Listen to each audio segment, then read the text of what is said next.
a Q&A, senior parent with senior child. Stay tuned.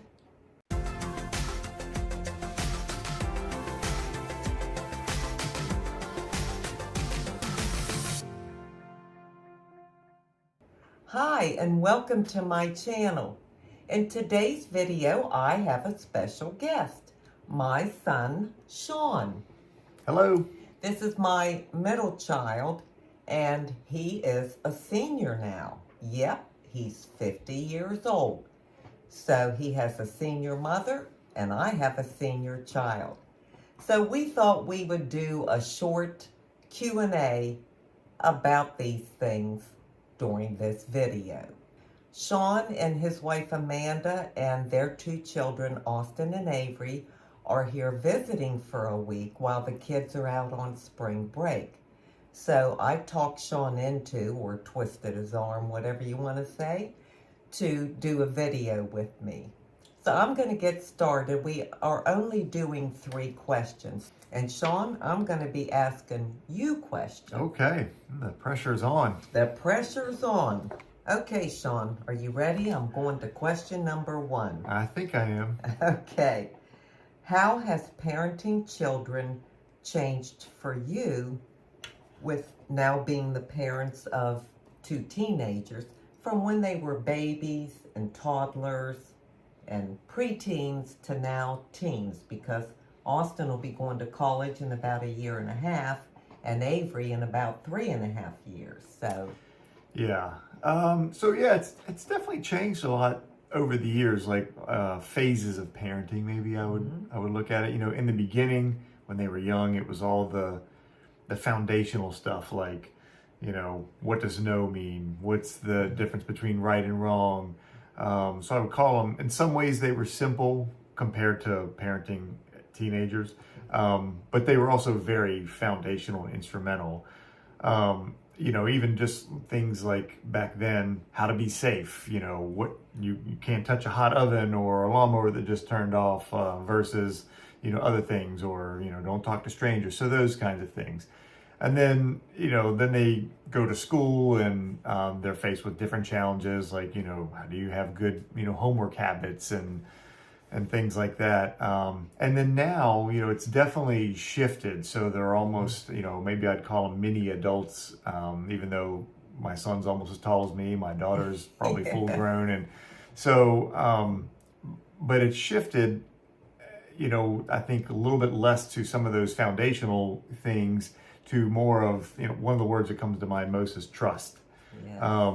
And so now I'm finding that we're having to rely on trust a lot more, that they will be making the right decisions and relying on a lot of the foundational things we did in the beginning. And so, you know, while I don't think we were strict parents by any means, but we definitely had expectations and they were required to be met, or there were consequences for them. And I feel like those times in the earlier years where it might have been easier just to kind of give up on some of that by staying true to our philosophies then, maybe it made it a little bit easier now. Not to say they don't make mistakes, not to say that, you know, our kids don't get in trouble and things like that, but I think some of those foundational things really paid. We're hoping that they'll pay off now. And it seems I think that they you're have. exactly right. Laying that solid groundwork, letting them know that you are their parents, I think that makes a big difference. So what values would you say you instilled in them, since they will be going off to college sooner than you think, and then they'll start to make their way towards their own life? What gives you assurance that those values are going to carry through really for their entire life, those core values in every decision they make? So, very good question. You know, the word assurance you use, I guess one of the things that I look at is I don't know how much assurance I have. Certainly my kids are capable of making mistakes and getting into trouble, and they will. And I don't think that, you know, our parenting is immune to those things, but we try our best to give those to instill those values. And so we hope that they take hold. So those things would be like respect. That's a big one. Yeah. Continuous learning. So that's part of something I have to do for my job. And so I always look at like how much I'm learning today at 50 to do my job. And I don't want them to lose the idea that once school's over, they're not going to be learning anymore. They should always be learning and growing and things like that. Empathy is another big one, that another big value that we instill with them. Financial literacy and responsibility is probably another one. I'm not the kind of parent that thinks like, this is the path you have to take and this is the only path. The financial responsibility doesn't also mean that I hope that they have all the money in the world. I simply want them to know what to do with the money that they have, use it responsibly, and be happy with what they have and the choices they make in their lives. So that's another one. Strong work ethic. So both of our kids do work now, and so they're both eager to work. We have not pushed our kids to work. They have decided this on their own and come up with their own jobs, and they both have jobs. Within they still have school, so they work a few hours a week. While we have trust, we're also not naive about the things that can happen to kids, the situations they can get into, and so we give them enough of that leeway and responsibility to try things, and trust them to do the right things. We know that they may make mistakes, and those are learning opportunities if they do. And so that's kind of how we feel about that. They surely are. Plus, I know you have always applied consequences. If any are warranted, there were consequences to be paid. Yes. And that's important too. Yep, absolutely. Okay. I think that was probably instrumental in being able to trust more of the decisions later. And sometimes it's hard work to stick with those consequences. Whatever your parenting technique is, we use a lot of time out in the early years. And honestly, I feel like, it was effective because we stuck with it. At least in those early years, like it actually had a consequence for our kids, or taking things away. That was another big one. Whatever their currency was, taking those away and sticking with it.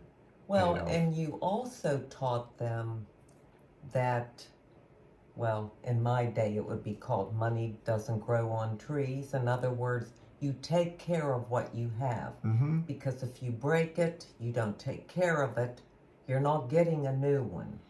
Yeah, absolutely. And we really didn't ever buy our kids anything for good deeds. Like, they got things for Christmas, they got things for birthdays, but otherwise, we did, and whatever they have. We did that to your kids. Yes, but that's okay for the grandparents. Grandparents can do that. Yes. And then, but you're right, when whatever they have, do they value what they have? Do they take care of it? Because if they don't, then they're not going to have it. That's exactly right. I like that. All right, number 2. What do you want for your children when they become adults? And when I say adults, I'm talking, once they go to college, and then they may be deciding on their career, where they want to live, if they want to get married, whatever. So in the long run, what do you want for them? So I think the first thing that comes to mind is self-sufficiency. Yeah. So I want them to have a level of self-sufficiency so that when they get out in the world, they are capable of doing whatever they need to do. Yeah. I can't guarantee I'll always be around or their mom will always be around. So, I can't guarantee that we'll always be around as parents. Yeah. So it's important to make sure that they learn these things now. There's no reason why, a child at 1 can't learn the word no, for example. It was very clear. Our kids understood the word no, probably even at 6 months. There's no reason why a child who's 14 can't learn the responsibility of a job or finances. Yes. Those things don't have to wait till they're 18 years old. So self-sufficiency was a big one. Another one might be really want them to be happy. So I'm not sure that I care that they Like I think I said earlier, that they follow a prescribed path. Yeah. But I want them to live their life the way they want their life to be lived, in a way that they're going to be happy, not necessarily just my expectations of them. I do expect that they'll live a decent life and a good life, but it doesn't mean that they have to make a certain amount of money, or that they have to live in this size of the house, or they have to have, whatever. It's just, I just want them to be happy. And they don't have to live their life to make you happy. Right. They have to live their life to make themselves happy, and then their husband or wife, and then their children as their family grows. Yep. Yeah. And definitely want them to be confident in life. Yes. And then, like I said, financial responsibility. Again, doesn't mean they have to have all kinds of money. It just means that they have to be responsible with what they have, so that they can live effectively, I guess. Well, we lived and we survived the early years, and we had nothing. True. And we made it. So it worked. Very true. Okay. Last question. Question number 3. Now this may throw you off a little bit. All right. Do you feel the tables have turned, or will turn, and will continue to turn, since you are a senior child with senior parents? Because now it's senior to senior. Okay, yeah. you're a senior. I know, I'm still getting used to that word. Just like your mother. Child. I mean, Sean, okay. How can I be the mother of a senior citizen? I know. My God. Does it start at 50? I was thinking maybe it bumped up to 55. No, they consider 50 a senior. I don't get discounts yet, though, I don't think. You got your AARP card. I did get it in the mail. Then you're a senior. All right. Like it or not. Now, I'm curious about this answer because I have something to say about it too. Okay, so how have the tables turned? So I'd say I can see that shift happening. So, I wouldn't say that I parent y'all, but I'm sure there are things that I bring up or that are like that. Like, oh, geez, now I got to think of an example. Well, it could be anything like, well, do you do this online, or do you use this app? You really should. It would save you time. Yeah, and even just worrying about or thinking about, maybe at this point, worrying maybe a little later, but, how are you set up to live out your time, financially? Do you have enough money? Do you have how much money do you have set aside for that? And things like, do you have long-term care insurance, or do you have a DNR, or what are your wishes going to be when you do pass away, and those kinds of things. Or saying, are you getting enough sleep? Yes. Are you eating enough? Sleeping enough? Are you being careful? Are you managing your stress levels appropriately? And you must take care of yourself. Yeah, because in my 20s, I don't think I ever thought to ask those kinds of questions. You wouldn't. And now, and I'd say we're probably at the beginning of those stages. I'm still probably a little wrapped up, and I still got kids to raise, but I almost feel like once they're out of school or out of the house, and I have more time, and you guys age more, then those things will be front and center. Then you'll have senior adult kids. Yes, You'll just go from your kids to your parents as senior kids. An interesting question might also be, how does it feel to be a senior parent, having a senior child parent them? Okay. I'm going to answer that in 2 parts. Well, first, how does it feel to have a senior child? As your kids continue to age, like when they're 20 or 30, things are still kind of the same. You worry, you sit up at night, are they home yet? Text me as soon as you get there. Call all the time, check in, all that kind of stuff. Then as time goes on, And now that you're 50 and you have been managing your own life for many years, I don't think about any of that stuff anymore.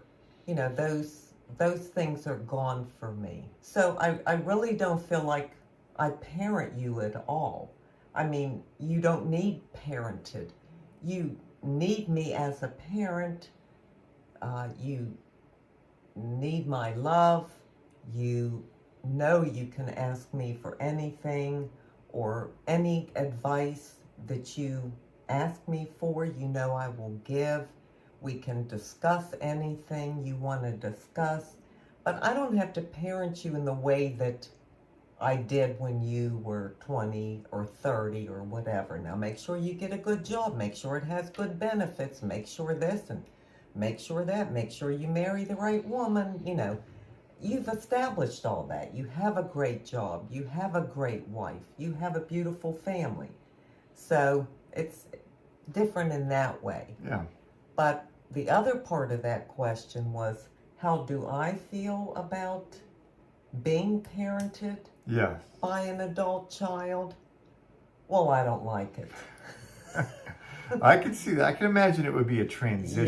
Yes, I don't like it. And I'm sure nobody would like it. Now, I'm a senior child of an adult parent because my mother, who will be 96 this week, right? Mm-hmm.